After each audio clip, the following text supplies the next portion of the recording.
Hello and welcome again to the kitchen, and today I'm going to be showing you what I'm doing with just some of my garden harvest, particularly apples and tomatoes.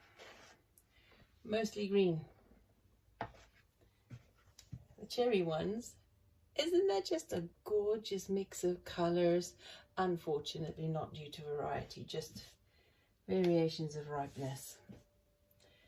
So these ones, what I did was, I don't know if you can see, but there are some black patches on some of the stems. That was right down from the bottom of the plant all the way up. You can see it there. It's a little brownish blacky patches coming in. That's usually a sign of blight. And by the time they get to the trusses of fruit, you know it's going to be in some of the fruit. And you can see it by the slightly brown colouring there, the mottled patchy browny colours there, and the skin is all funny. That's definitely blight, and that one has already got it going in there as well. So those I separated out, and I took every last one of the little calyxes out as well, just to wash them, and then I rinsed them off and dried them so that I could remove any more possibility of the fungal mess that is blight. And these ones I've done the same. They've been rinsed after being washed, and now I'm going to dry them and sort them out into the different colors so that the ripe ones can be used and the unripe ones that'll ripen on the windowsill. They're not going to be wasted, that is for sure. Sometimes when there's blight, like with those ones I just showed you over there, when there's blight in the plant and it gets to the fruit, it might look perfectly fine right now, but it can still get blight in it. So it's best to process them immediately before it ever takes hold. So those will be for ripening, that'll be for using. Okay, so I'm not going to let you painfully watch me do all of that. I will sift them all out and then get back to you. Actually, while I'm drying and sorting some of these, I'll mention my apples as well. It's the first year we've actually had a decent apple harvest. We had I used about 5 apples already in a pie the other day, a crumble. We had about 4 that had got nasty brown patches on them and rot in, where they get that funny fungal virus thingy, where they get this concentric rings of like a creamy brown fungus that grows in rings. So I took them off immediately and discarded them. So we lost about 4 apples to that. So that's the most decent harvest we've had so far of our apples. And I think that's just because it's about time now that that one started fruiting properly. The other 2 trees at the top, as I've showed you in the video before, I don't know what's happening with them. That we won't be able to grow apples in those 2 spots, and that if we don't take those trees out, that whatever disease is in them is going to spread to the other apple trees, and that would be a shame. Because the apples, wow, they're such a valuable harvest, and there aren't very many of them to forage in the wild. Where we do normally have them is pretty much along dangerous roads to harvest. I want to keep apple trees growing in my garden, worrying about getting diseases in the garden. But we've had a funny year with weather, funny couple of years. Oh, and I've got my lavender harvest as well. That's part of medicine for me, and I love lavender, the smell of lavender. My granddaughter loves it as well. She also loves lavender. I've got some harvested before they sit, just before the flowers open, so that they keep the scent better. And then others I have allowed to go to seed so that I can grow my own, which I have done this year. The seedlings are about that big now, keeping them protected for the winter. And then next year, hopefully they'll be at least that big as they grow, and then I can safely put them in pots, and then the year after that I'll put them in the ground.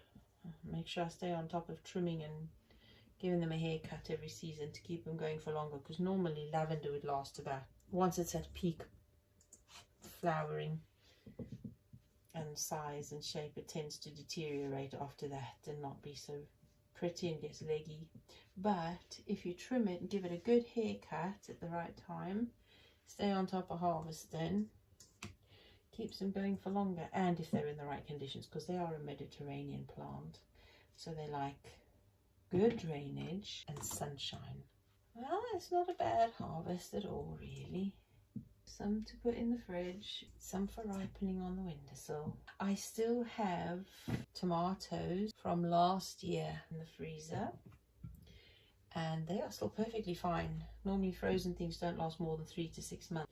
I might even chuck in an apple, just one, because I don't like apples much in chutney. It gives that furry, grainy texture, and I don't want that. I want a nice smooth fruity texture, saucy one. Now they're sorted.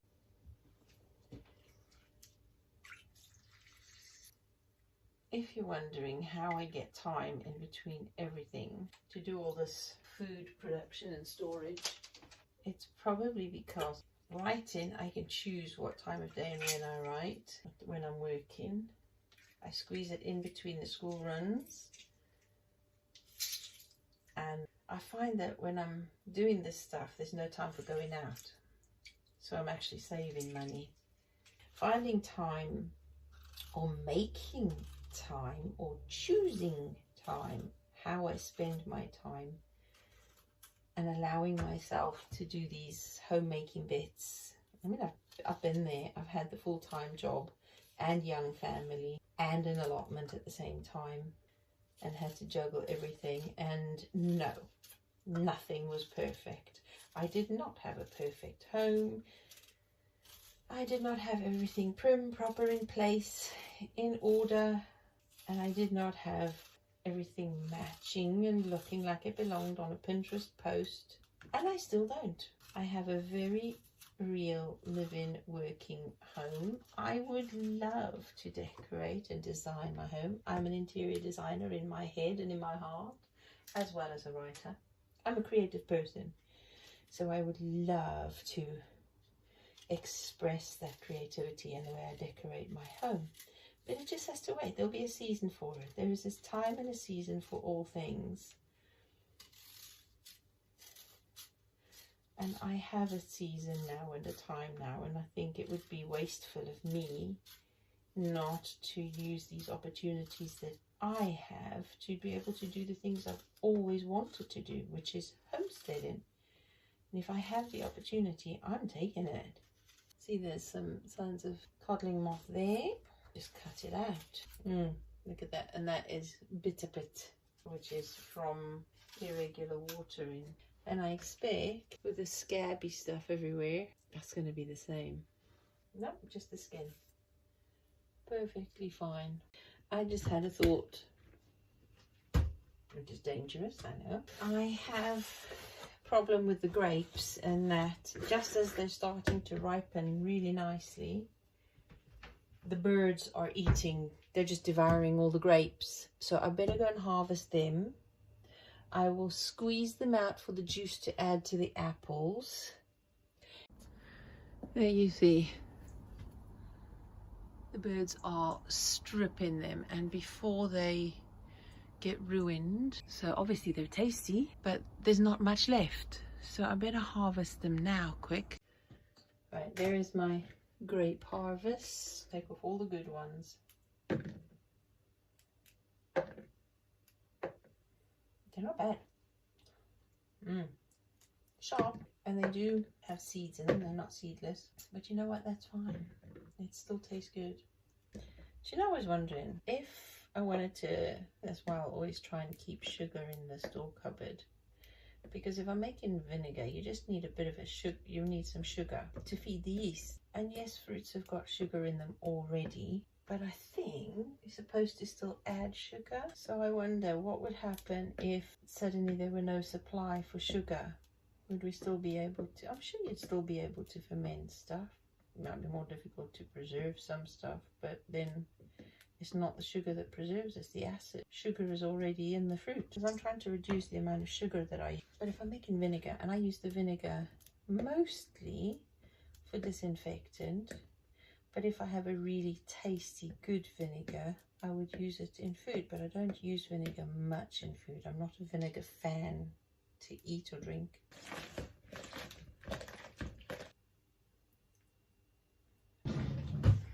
All my cheesecloth is dry in herbs.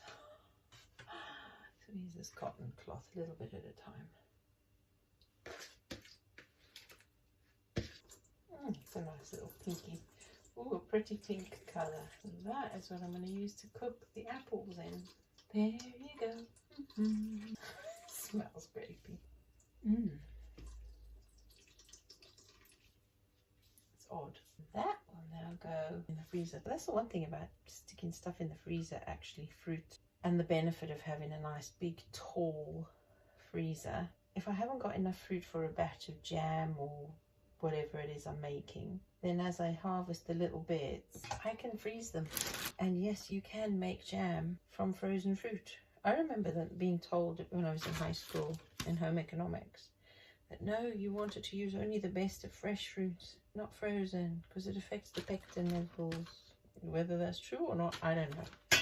But I have plenty of times made jam from frozen fruit. No one's had a problem with making jam from frozen fruit. So if you have small little harvests, freeze them and wait till you've got enough for a batch. Hey, that's not bad. What did we get out of those grapes? Oh, well, slightly under 400 millilitres, less than half a litre, but nice colour. I don't really need to use lemon juice for preserving because it's going to be frozen. What I'm using the lemon juice for it today is to preserve most of the colour of the apple so they don't go too brown. The lemon peels, oops, I will use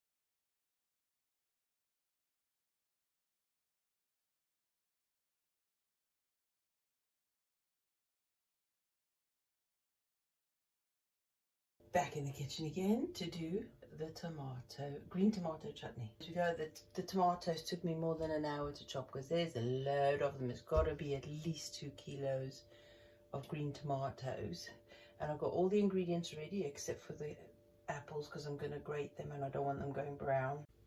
Right, there's all my green tomatoes chopped up finely, diced and chopped very finely. I've got juice of 1 lemon plus the skins, just because I want the lemony flavour. I don't want to lose much of the colour. I want to keep as much of the green colour as possible. I don't want it too brown. I've got almost a whole yellow pepper because I'm not using sultanas or raisins. I've got 5 of my little mini garlic cloves, very strong, so that will be plenty of garlic. 2 very large brown onions. Like I said, I want to keep the colours as summery as possible. I've got 1 cayenne pepper from the garden, still green. I've got about not quite a teaspoon coarse ground black pepper, that much of a piece of ginger. So it'll be peppery, it'll be spicy, but hopefully a nice fresh flavour. And I'm just gonna put the vinegar and the sugar in. Normally to keep the colour I'd use white sugar, but I'm trying to avoid using white sugars. I don't want dark brown sugar, just light soft brown. That'll be almost a kilo. I've not measured anything, you can see.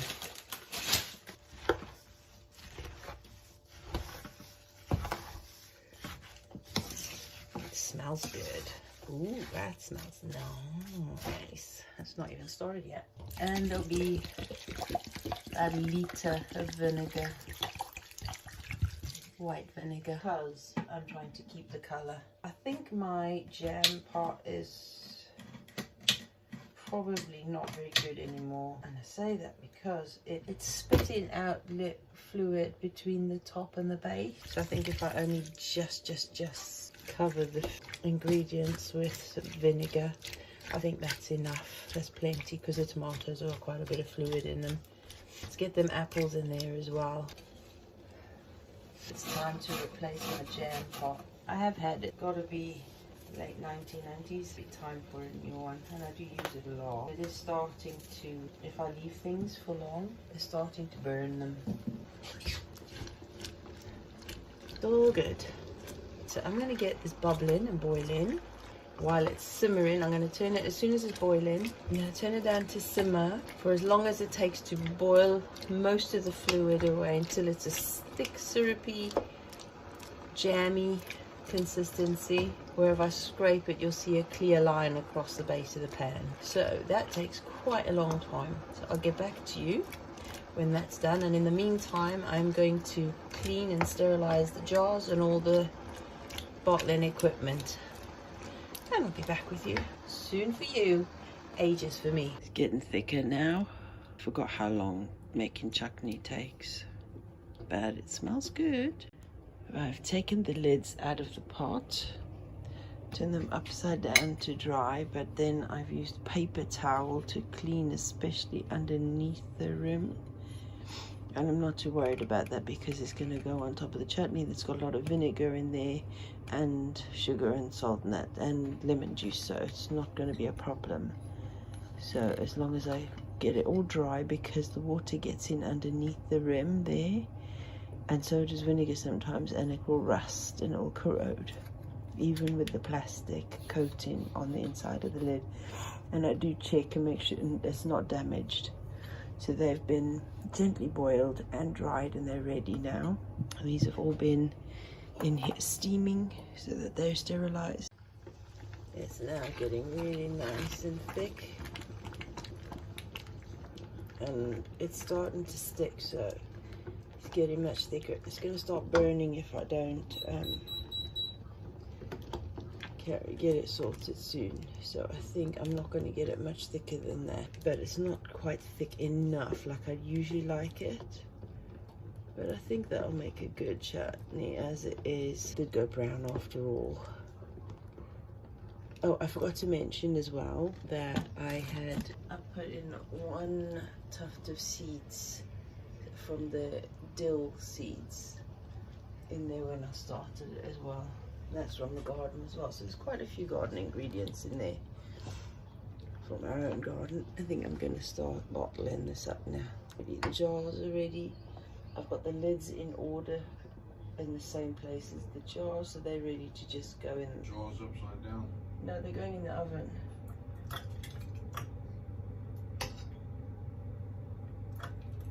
Makes a bit less mess doing it this way.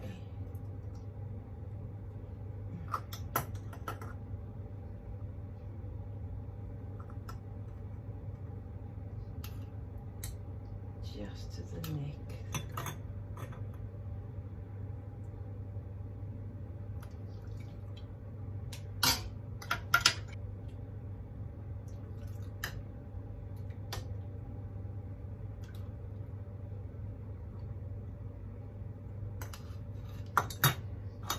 No mess on the rim.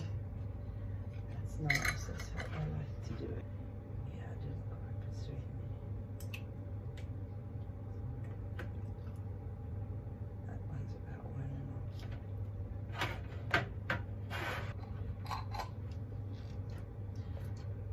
I like using the tins with a little poppy lid thing there, because you can hear when it's filled. It makes a clicking sound as it cools.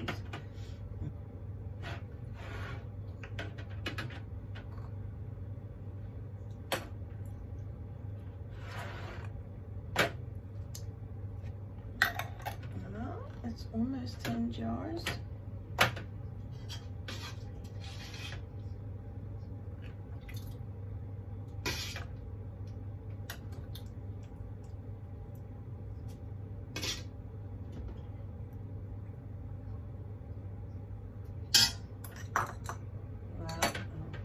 It's not quite as hot as the rest because it's cooled down a bit now.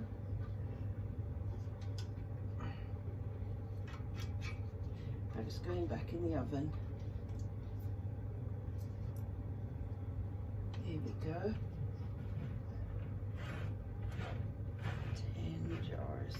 bit is getting this back in the oven. It's heavy.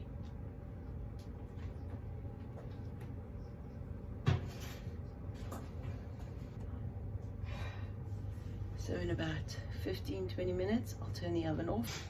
I had around about 2 kilos of finely chopped green tomatoes.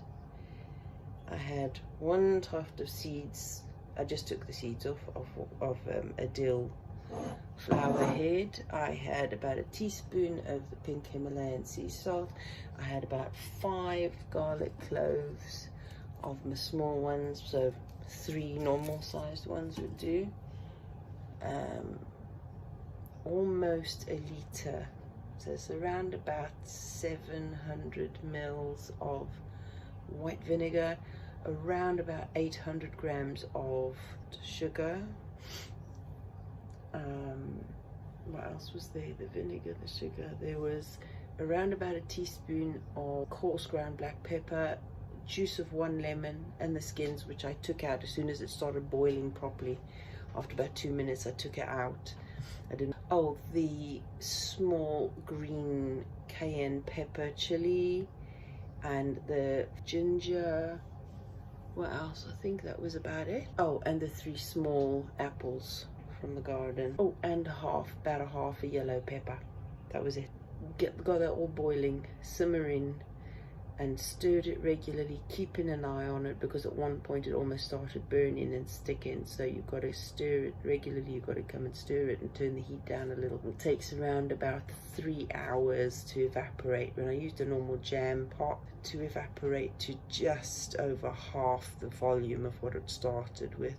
And it wasn't quite as thick as I like it. I'd like it to be a bit thicker than that, but I'm tired. It's very late. It could have taken about at least another hour of gentle, slow simmering to reduce it more, but it might have stuck more. You'd be standing by the cooker for at least another hour, stirring continuously to stop it sticking and burning. And I got 10 jars of various sizes. Put it back in the oven at just over 100 degrees C. That's how I've done it before. So I didn't measure anything. It's eyeballing it from now. I mean, it's not mature yet. It'll take about 6 to 8 weeks before it's ready to use, and I'll report back to you when we open it in mid-September, almost the end of September, October, November. Yeah, about the end of November. So somebody might be getting chutney as one of their Christmas presents. I cannot believe that video is from September already, and we're in mid-November. Clean forgot I had it hanging around, so I thought I'd show that to you and catch up, because it did take a while to make it, but it has stored very well and it looks lovely. It came out really well. Little bit sweet. We've had this in the fridge, so it's nice, and it's just perfect, I think, for a chutney. And here I have some on digestive biscuit with some vegan extra thick yogurt.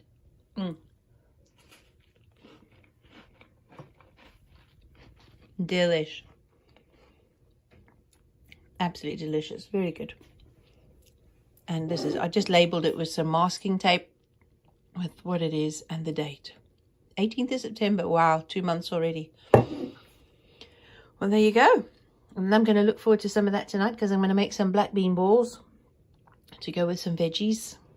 It'll be nice with that. Super tasty.